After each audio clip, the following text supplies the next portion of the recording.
नमस्कार, स्वागत है आपका खास कार्यक्रम देश देशांतर में। मैं हूं आरफा खानम शेरवानी।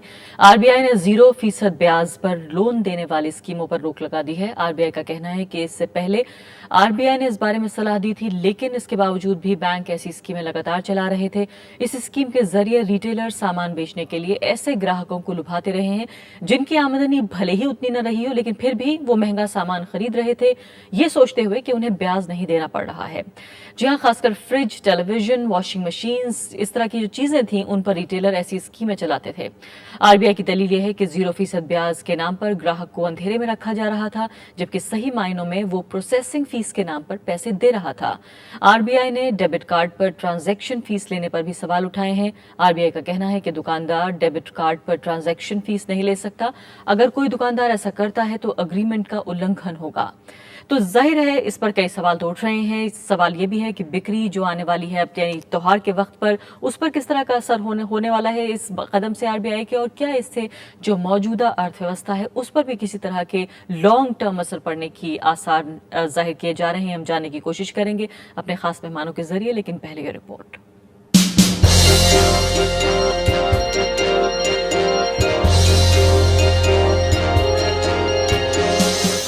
भारतीय रिजर्व बैंक ने उपभोक्ता सामानों की 0% ब्याज वाली स्कीमों पर रोक लगा दी है। रिजर्व बैंक का मानना है कि 0% ब्याज दर वाली स्कीमों से खरीदारों को बेवकूफ बनाया जा रहा है। आरबीआई ने कहा है कि ऐसी स्कीमों में उपभोक्ताओं से प्रोसेसिंग शुल्क के रूप में ज्यादा पैसा ले लिया जाता है। इसके अलावा केंद्रीय बैंक ने निर्देश दिया है कि अब से डेबिट कार्ड के जरिए भुगतान पर अतिरिक्त शुल्क नहीं लगेगा। आरबीआई के इस फैसले से त्योहार के सीजन में दुकानदारों के साथ खरीदारों पर भी असर देखने को मिलेगा। आरबीआई के गवर्नर का पद संभालने के बाद रघुराम राजन ने कई बड़े फैसले लिए हैं। इससे पहले अपनी पहली मौद्रिक नीति बैठक में रघुराम ने रेपो रेट में 0.25% की बढ़ोतरी कर सबको चौंका दिया। उनके इस फैसले से रुपए और शेयर बाजार में गिरावट भी देखने को मिली थी। आरबीआई की तरफ से लिए जा रहे फैसलों से बाजार के साथ व्यापारियों में भी निराशा का माहौल देखा जा रहा है। जानकारों का मानना है कि रघुराम राजन मरहम लगाकर समस्या को फौरी तौर पर हल करने के बजाय बीमारी को जड़ से उखाड़ फेंकने में विश्वास रखते हैं। उनके कदमों से फिलहाल बाजार में नाउम्मीदी जरूर दिख सकती है, लेकिन इससे भारतीय अर्थव्यवस्था की बड़ी तस्वीर जरूर सुधरेगी। Bureau report, Rajya Sabha TV. मेरे साथ स्टूडियो में खास मेहमान हैं जे जैन, जो कि सेक्रेटरी जनरल हैं chamber of Indian micro, small and medium enterprises. उनसे बातचीत करते हैं और जानने की कोशिश करते हैं। जैन साहब, ये बताइए, सबसे पहला सवाल ये उठता है कि ये स्कीम्स ऐसा नहीं है कि आज शुरू हुई हैं, काफी सालों से स्कीम्स चल रही हैं, बल्कि एक बड़ी वजह ये भी रही है कि क्रेडिट कार्ड्स की जो सेल है वो इस वजह से बढ़ी है खासकर। अभी आरबीआई को इसका ख्याल क्यों आया? ये स्कीम को नई तो नहीं है, बहुत पुरानी है। लगभग पिछले वर्ष, पिछले जून से लेकर जुलाई तक आरबीआई ने एक स्टडी करा कि उनके जो बैंकों के रिटेल लोन थे, जो कंज्यूमर लोन थे, वो भी हताशा बढ़ रहे हैं। ऑलमोस्ट 40% वृद्धि थी उनकी। इसको देखते हुए आरबीआई ने सोचा कि ना कुछ इन चीज़ों को देखना चाहिए गौर से कि ये लोन इस तरह क्यों बढ़ रहे हैं। और ये भी देखा गया कि बहुत सारे लोन ऐसे थे जो कि एनपीए कैटेगरी में भी कैटेगराइज होने लगे थे। वेल, जीरो इंटरेस्ट का तो कोई हिसाब है ही नहीं, कोई भी ब्याज उस पर 0% इंटरेस्ट तो सोचने वाली बात नहीं है। दूसरा क्या है कि हर चीज़ जो जितने कंज्यूमर ड्यूरेबल्स हैं, इनकी एक एमआरपी होती है, मैक्सिमम रिटेल प्राइस। और ज़्यादातर लोग जो समझदार लोग हैं, जो क्रेडिट कार्ड्स जिनके पास होता है, ये माना जाता है कि उनमें थोड़ी सोच समझ है, और जब वो शॉपिंग करने जाते हैं तो ये इस बात का ध्यान रखते हैं कि एमआरपी के से वो आगे जोड़ तोड़ करें और अपनी नेगोशिएट करें प्राइस मोड़ तोड़ करके, जिससे कि उसको ज़्यादा बेनिफिट मिले।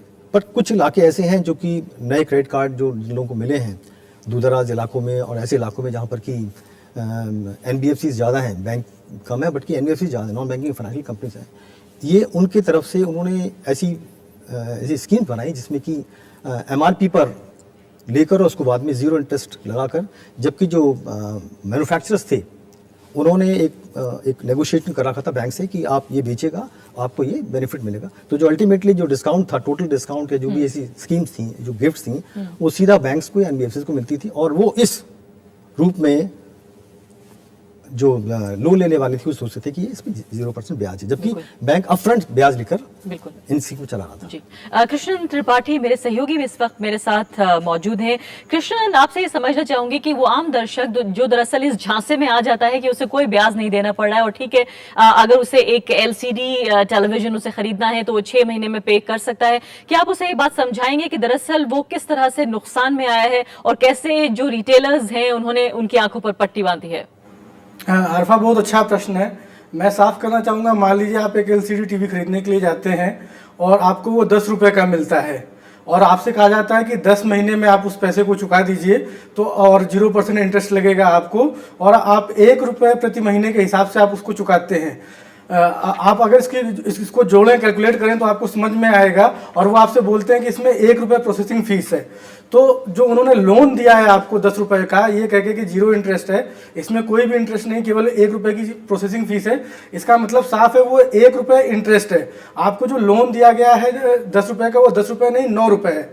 जो एक रुपये का जो ये अगर आप इसको कैलकुलेट करें तो ये करीब 24% का इंटरेस्ट पड़ता है 10 महीने में। तो ये चीज़ कस्टमर को नहीं बताई जाती, कंज्यूमर को नहीं बताई जाती, ये छुपा लिया जाता है। जो डायरेक्ट सेल्स एजेंट्स होते हैं, जो टेलीफोन मार्केटिंग कंपनियां होती हैं, जो आपको फ़ोन करती हैं और उनका जो भी कमीशन होता है, वो सब भी इसी प्रोसेसिंग फीस के नाम पे छुपा लिया जाता है। तो आप देख रहे हैं 100 रुपये, लेकिन और आपको 10 या 20 रुपये बोला जाता है ये वन टाइम प्रोसेसिंग फीस है, इस पर कोई इंटरेस्ट नहीं। वो 10 या 20 रुपये वही आपका इंटरेस्ट है, और वो बहुत ज़्यादा है। कई मामलों में 24% है, कई मामलों में इससे भी ज़्यादा है। तो आप इसमें धोखा खाने वाली बात थी। इसलिए आरबीआई ने केवल जो ग्राहकों को सावधान करने के लिए किया है, उन्होंने स्कीम डिसकंटिन्यू करने के लिए नहीं कहा। उन्होंने कहा कि आप जो भी रेट देंगे, चाहे इंटरेस्ट रेट लें, चाहे आप 1% प्रोसेसिंग फीस लें या कोई प्रोसेसिंग फीस लें, वो यूनिफॉर्म होगी। रेट ऑफ इंटरेस्ट और प्रोसेसिंग फीस बराबर होगी। उसकी वजह से ये स्कीम्स डिसकंटिन्यू की गई हैं, क्योंकि इनमें ट्रांसपेरेंसी नहीं थी। जी आरफा जी। अजय साहब, ये बताइए कि फिलहाल पूरी खरीदारी का 20 से 30% जो है, ये स्कीम इस हद तक पहुंच गई थी कि पूरी खरीदारी का 20 से 30% जो है वो आ जा रहा था इस 0% जो ईएमआई वाला एक झांसा था उसके तहत। तो सीधे सीधे आपको लगता है कि डिमांड ड्रॉप होगी और सीधे सीधे बाजार में जो एक आवाजाही है रुपए की वो कम हो जाएगी? बाजार को उसकी दोहरी मार पड़ेगी। पहला तो यह है कि जो स्कीम बिल्कुल विड्रॉ कर दी गई है, और दूसरा यह है कि रिजर्व बैंक ने जो रेपो रेट बढ़ाया है, उससे वैसे ही जो ऑलरेडी जो डिमांड कंप्रेस डिमांड थी वो और कंप्रेस हो जाएगी। और लोग सोच रहे थे कि फेस्टिवल में हम कुछ चीज़ खरीदेंगे, हो सकता है कि वो पोस्टपोन कर दें, और इसका असर अगले 6 महीनों में, जब तक कि कोई नई स्कीम ना आ जाए, इंडस्ट्री में बहुत बुरा पड़ेगा। अगर आरबीआई चाहता था ये तो कुछ थोड़ा डिले कर सकता था। स्कीम तो बढ़िया है, बट टाइमिंग्स ठीक नहीं है। इसको अगर 6 महीने बाद या 3 महीने बाद या फेज मैनर इसको रिमूव करता तो शायद हो सकता है इंडस्ट्री पे इतना एफर्ट नहीं पड़ता। लेकिन अगर एक कंज्यूमर के हिसाब से देखें तो उसके साथ जो धोखा हो सकता था कुछ 2, 4, 6 लाख 10 लाख लोगों के साथ, वो शायद बच जाएगा। नहीं, धोखा तो मैं नहीं समझता, क्योंकि मैं हर एक कंज्यूमर को मानता हूँ कि जो आप सामान खरीदने जाते हैं तो आपको ये अधिकार है कि आप उसके बारे में पूरी जानकारी लें, और पूरी जानकारी जब तक आप संतुष्ट ना हो जाए तो चीज़ ना खरीदें। अब इसमें एक मार्केट की जो एक डायनेमिक्स है वो चेंज करने में आप कंज्यूमर को बताइए, समझाइए, ना कि आप बिल्कुल स्कीम ही खत्म कर दीजिए। आपने स्कीम खत्म करके ऐसा करा है जिससे कि जो रिटेल बिजनेस बढ़ने वाला था, जो कंज्यूमर्स प्रोडक्ट बढ़ने वाले थे, जिससे कि हम बड़ी आशा रखते हैं कि देश में जीडीपी बढ़े, वो उस पर थोड़ा धक्का लगेगा। डॉक्टर अशोक देसाई भी इस वक्त हमारे साथ जुड़ गए हैं, इकोनॉमिस्ट हैं, अर्थशास्त्री हैं। डॉक्टर अशोक देसाई, जो पुराने ख्यालात के लोग हैं वो हमेशा ये कहते आए हैं कि जितना जेब में पैसा हो उतना आप खर्च करिए, और पहले लोन लेना तो बहुत बुरी बात मानी जाती थी। इससे पहले कि ये जो इकोनॉमिक रिफॉर्म का दौर आया, जहां पर जितनी जेब में पैसा नहीं है उससे बड़ी जो है चादर जितनी छोटी है उससे ज्यादा पैर फैलाए जा रहे हैं। लेकिन क्या वाकई ये जो स्टेप्स हैं आरबीआई के, चाहे वो हम बात करें जो कंस्ट्रक्शन यानी के लिए लोन की बात थी, जिसको कि सीपीएल का नाम दिया गया, कि जो 80-20 के रेशियो में जो लोन लेने की बात थी उसको लेकर, या फिर अब फिलहाल जो 0% ईएमआई है उसको लेकर, कहीं ना कहीं जो अप्रोच है वो बैक टू बेसिक्स वाली है कि सेविंग्स आप पहले करें फिर सामान खरीदें, बजाय इसके कि अपने को कर्जदार बनाते चले जाएं।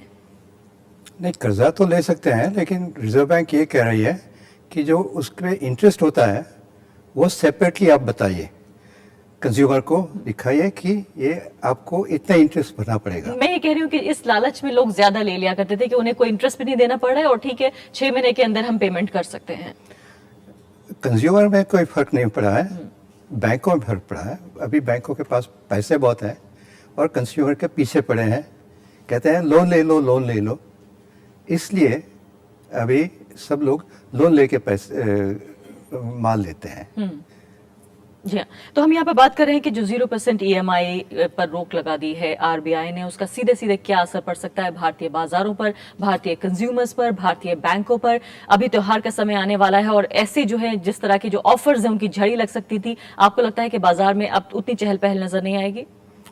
मुझे तो लगता है कि कोई भी असर नहीं पड़ेगा। रिजर्व बैंक सिर्फ ये कह रही है कि जो कुछ इंटरेस्ट होता है वो आप सेपरेटली बताइए। वो इसकी कोई ज़रूरत नहीं है, क्योंकि अगर आप दुकान में जाते हैं और पूछते हैं दाम कि ये इसके 12,000 रुपये होते हैं और आप कहते हैं मुझे एक साल होगा पैसे देने में, तो वो कहता है ठीक है 13,000 हो जाएंगे। तो किसी भी कंज्यूमर को पता चल जाता है कि इसमें से 1,000 रुपये इंटरेस्ट है। और अभी ये रिजर्व बैंक कहती है कि ये अभी सेपरेटली बताना है। मुझे तो ये समझ में ही नहीं आता है कि ऐसी चीज़ों में रिजर्व बैंक में क्यों पढ़ना चाहिए। नहीं, उनका ये कहना है कि जिस चीज को आप प्रोसेसिंग फी के नाम पर ले रहे हैं, दरअसल उसे ये बताइए कि ये इंटरेस्ट का एक हिस्सा है। आप अलग अलग तरीके से प्लान्स नहीं बता सकते, अलग अलग स्कीम्स जो हैं वो अलग अलग प्लान्स में नहीं दे सकते। और साफ तौर पर जो डिस्काउंट यानी जो बार्गेनिंग हो सकती थी या डिस्काउंट ऑफर हो सकता था, इस तरह के 0 EMI वाली स्कीम्स में वो भी ऑफर नहीं होता है। मुझे तो लगता है कि रिजर्व बैंक मानती है कि कंज्यूमर बिल्कुल बेवकूफ़ है। उसको इतना भी समझ में नहीं आता है कि इसमें ये दाम है और ये इंटरेस्ट है। जी हाँ, मेरे साथ अंशुमन तिवारी जो कि चीफ ऑफ नेशनल ब्यूरो हैं दैनिक जागरण अखबार के, वो मेरे साथ फोन लाइन पर मौजूद हैं। अंशुमन तिवारी, ये बताइए कि कुछ लोगों ने आरबीआई के इस कदम को एंटी कंजम्पशन भी कहा है, ये भी कहा है कि बाजार से सारी रौनक छीन लेने की एक कोशिश के तौर पर है। आप क्या मानते हैं? नहीं, बिल्कुल एंटी कंजम्पशन नहीं। ट्रांसपेरेंसी किसी भी तरीके से उपभोक्ता सकती, और मैं इस बात से भी सहमत नहीं हूं कि ये फैसला गलत समय पर लिया गया है। फैसला बिल्कुल सही समय पर लिया गया है, क्योंकि ये साल बाजारों के लिए एक अलग तरीके का साल है। बाजार में काफी महंगाई है, लोगों की आय नहीं बढ़ी है। तो 0% फिनांस जैसी स्कीमें जो विशुद्ध रूप से उपभोक्ता को धोखा देती थी, उनके फलने फूलने का सबसे बड़ा मौका था। और इस साल ये इस मौके को रोकने की कोशिश की गई। बड़ा स्पष्ट है, जैसा कि आप चर्चा कर रहे हैं और बराबर लोग कह रहे हैं कि रिजर्व बैंक ने कहा है कि आप फिनांस करिए, लेकिन फिनांस करने में ट्रांसपेरेंसी रखिए और ये बताइए कि आप कितना इंटरेस्ट रेट ले रहे हैं। और इसके बाद ये भी कहना चाहूंगा कि रिजर्व बैंक का अधिकार केवल बैंकों तक है। इसके बाद भी 0% फिनांस की स्कीम्स बाजार में चलती रहेंगी, क्योंकि इसका बहुत बड़ा अनऑर्गेनाइज्ड मार्केट है, जिसमें चिटफंड कंपनियां, डीलर अपने पास से ऐसी फिनांस स्कीम्स चलाते हैं। तो अभी तो रिजर्व बैंक वहां तक पहुंचेगा ही नहीं जहां तक 0% फिनांस स्कीम दी जाती है, क्योंकि ये बहुत बड़ा नेटवर्क है जो पिछले सालों में कंज्यूमर मार्केट में डेवलप हुआ है। काफी महत्वपूर्ण आप बात कह रहे हैं अंशुमन तिवारी, लेकिन डॉक्टर देसाई ये कह रहे हैं कि रिजर्व बैंक को इस तरह के मामलों में पढ़ने की क्या जरूरत है? कंज्यूमर जो है वो होशियार है, वो जानता है वो क्या बेच रहा है, क्या खरीद रहा है। नहीं, होशियार नहीं है, इसीलिए तो 20 से 30% सेल्स 0% फिनांस स्कीम्स के तहत आती है, जिसमें डीलर जो अपना कमीशन, जो कैश डिस्काउंट देता है, जो कंपनी उसको ऑफर करती किसी कंज्यूमर को देने के लिए, उसको भी रोक लेता है। इसके अलावा बैंक अलग अलग तरीके की प्रोसेसिंग फीस लगाते हैं। और हमें यह भी ध्यान रखना चाहिए कि 0% फिनांस स्कीम में कुछ किस्तें जो डाउन पेमेंट के रूप में ली जाती। तो ये जो किस्त पर माल बेचने की पुरानी प्रक्रिया है, उस पुरानी प्रक्रिया का एक सुधरा हुआ स्वरूप था। तो अगर रिजर्व बैंक की ये जिम्मेदारी है, क्योंकि रिजर्व बैंक बैंकिंग का रेगुलेटर है, कम से कम उसके दायरे में आने वाले बैंक्स तो ऐसा ना करें जिससे कि ट्रांसपेरेंसी बाधित होती हो और उपभोक्ता को बैंक से धोखा मिलता हो। रिजर्व बैंक जाहिर तौर पर जो बाकी असंगठित क्षेत्र से फिनांसिंग स्कीम्स चल रही हैं इस तरह की, उनको नहीं रोक सकता। रिजर्व बैंक की जिम्मेदारी थी, और रिजर्व बैंक ने कंज्यूमर फिनांस रोका नहीं है, केवल ट्रांसपेरेंसी रखी है, क्योंकि यही स्थिति बाकी फिनांस लोन्स के साथ भी है, क्रेडिट कार्ड फिनांस या बाकी फिनांस के साथ। तो मुझे लगता है ट्रांसपेरेंसी जरूरी है, क्योंकि उपभोक्ता को पता चलना चाहिए कि उससे कितना कर्ज लिया, उससे क्या ब्याज लिया जा रहा है। बिल्कुल। तो फिलहाल यहाँ पर एक छोटा सा ब्रेक ले रहे हैं। ब्रेक के बाद हम जानने की कोशिश करेंगे कि कैसे दौर में जब ग्रोथ जो है वो कम है और महंगाई ज्यादा है, किस तरह के कदम वाकई क्या असर डाल सकते हैं अर्थव्यवस्था पर। ब्रेक के बाद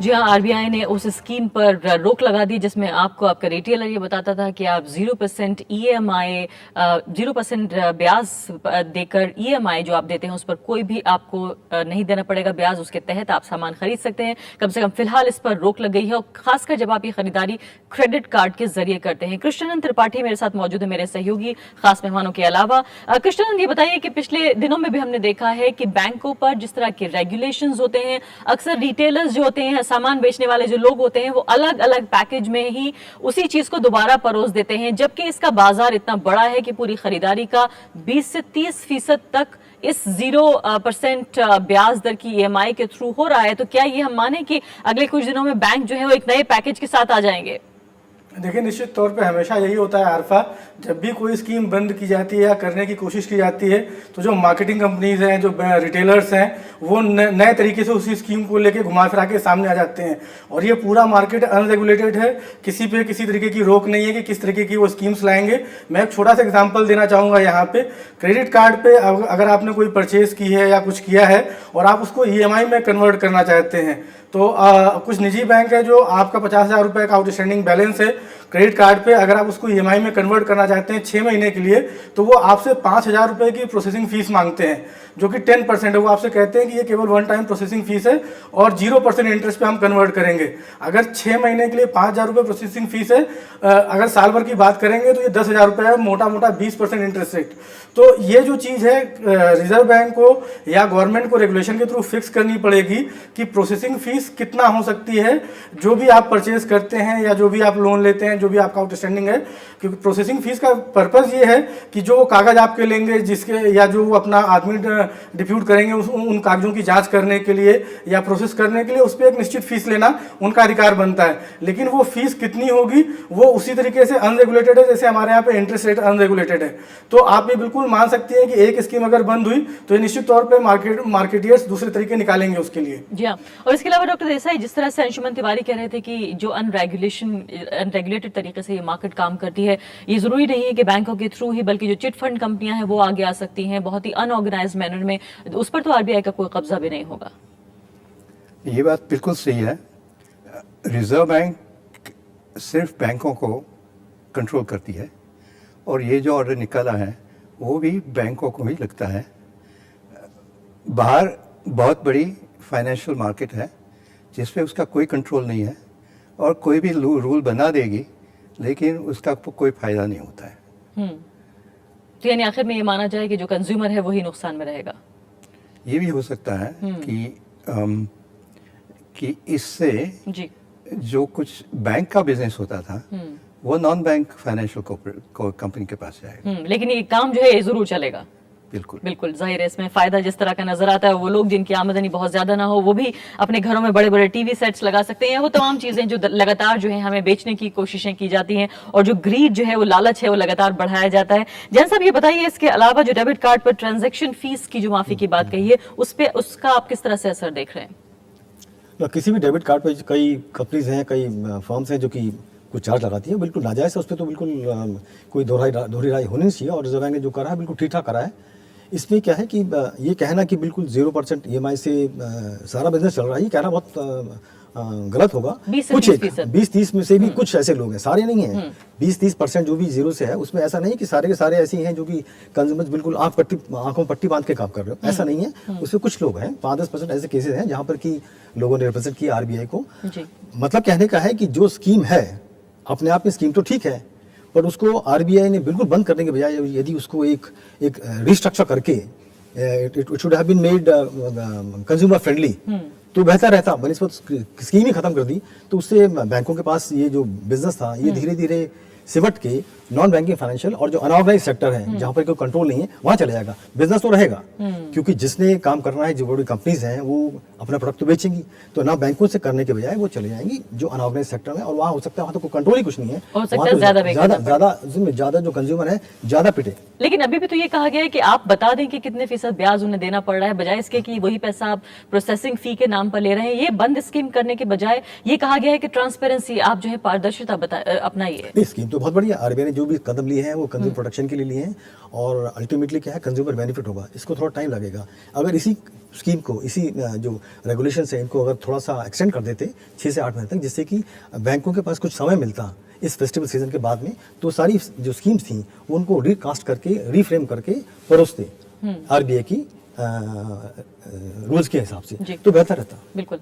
अंशुमन तिवारी, बताइए कि फिलहाल हमने देखा है कि आर्थिक सुधारों के बाद से लगातार जिस तरह की स्कीमें आई हैं, अगर कुछ स्कीमों को हम छोड़ दें तो वो जो सेलर है, जो विक्रेता है, लगातार उसके फेवर में होती आई हैं। लेकिन पिछले कुछ दिनों में हमने देखा है जिस तरह की ये तमाम कदम उठाए जा रहे हैं आरबीआई के जरिए, जिस तरह से मैंने कहा कि होम लोन से लेकर अब फिलहाल 0% ब्याज पर ईएमआई की बात से लेकर, ये बाजार को, रिटेलर को कहीं ना कहीं काफी अलोकप्रिय रहेगा उनके बीच में।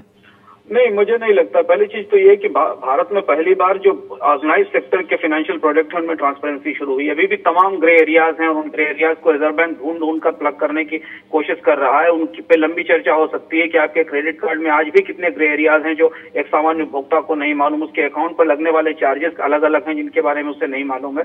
तो मुझे ये जो फैसला, इस फैसले से 3 बड़े फायदे दिखाई देते हैं। पहला, सबसे बड़ा फायदा रिटेलर्स को इस बात के लिए बाध्य करेगा कि अगर उनको बाजार में अपना माल बेचना है तो कैश डिस्काउंट देना शुरू करें, जो उपभोक्ताओं के लिए सबसे बड़ा फायदा है, क्योंकि वो कैश डिस्काउंट इस 0% फाइनेंस स्कीम में छिप जाता था और वो और प्रोसेसिंग फी मिलाकर बैंक या फाइनेंसर को उतना पैसा मिल जाता था जितना कि वो एक सामान्य ब्याज स्कीम के तहत लेता था। तो पहली चीज तो ये है कि एलसीडी, टीवी या फ्रिज या बाकी चीजें बेचने वाले व्यक्ति को अपफ्रंट कैश डिस्काउंट देना पड़ेगा। इसका मतलब है कि उपभोक्ता की बार्गेनिंग पावर बढ़ेगी और वो बात करेगा डीलर से कि मुझे आप 5,000 रुपए छोड़ रहे हैं, 6,000 रुपए छोड़ रहे हैं। एक चीज। दूसरा महत्वपूर्ण बात यह कि ये बात सही है कि बैंकिंग सेक्टर के बाहर 0% फाइनेंस स्कीम्स का बहुत बड़ा जाल है, लेकिन रिजर्व बैंक का यह फैसला उपभोक्ताओं को इस बात के लिए जागरूक करेगा कि वो 0% फाइनेंस स्कीम के जाल में ना फंसे और बेहतर है कि वो कैश डिस्काउंट नेगोशिएट करें डीलर से, और डीलर्स के पास जो मार्जिन है और जिनको प्रोड्यूसर मार्जिन दे रहा है उस मार्जिन से वो कैश डिस्काउंट करें और अपनी सेल को ड्राइव करें। और लॉन्गर रन में भारत के उपभोक्ता को यह समझ में आएगा कि फाइनेंसिंग का मतलब क्या होता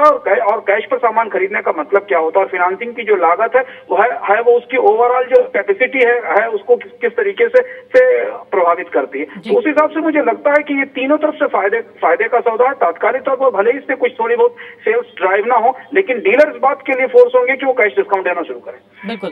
कृष्णन त्रिपाठी, अगर हम विकसित देशों का हम उदाहरण लें और ये देखें कि डेवलप्ड जो नेशंस हैं उनमें किस तरह से जो पेट है क्रेडिट कार्ड्स की वो बढ़ी है, और कई मायनों में ये माना गया है कि वहां पर जो प्रिंटेड करेंसी की जो मांग थी वो घटी, इसके अलावा जो अनअकाउंटेड मनी कही जाती है उस पर भी एक तरह से असर पड़ा। कहीं ना कहीं भारत में उस तरह की कोशिश को एक झटका लगेगा क्या?